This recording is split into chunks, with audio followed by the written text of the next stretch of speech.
Imagine this, you're in your early 20s and you're leading an outmatched army, about 50,000 troops.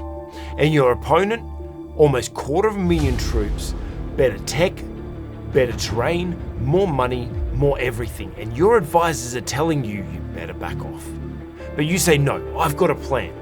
And within a few hours, the enemy army is completely disbanded. No, this is not a movie. This is a great leadership story that I'd love to share with you.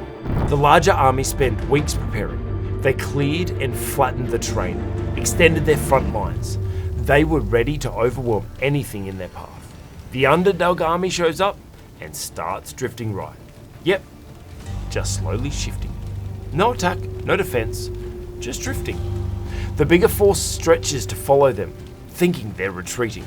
But that move was exactly what the smaller army wanted.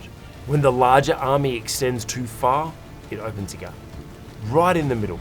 That's when the underdog leader calls the shot. Hard left, all in. An elite strike team breaks formation and goes straight for the center. He doesn't sit back and observe. He leads the charge himself, on horseback, straight into chaos. That's not a metaphor. That literally happened.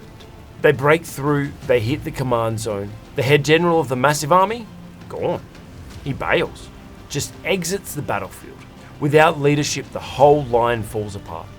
No orders, no direction, no morale. Some surrender, others run. Many don't even know what happened. All of this caused by a single calculated move. This wasn't just a military maneuver. It was psychological warfare disguised as a flanking maneuver. This young leader knew exactly what the enemy would do. He studied them, and when they moved, he reacted. Direct, immediately, and personally. He didn't delegate risk, he shared it. He showed up first and his team followed. That's leadership. Not rank, not title, but action. So who is this 20-something leader who stared down an undefeatable army and yet walked away with one of the most decisive victories in history? No, you won't see him post about it.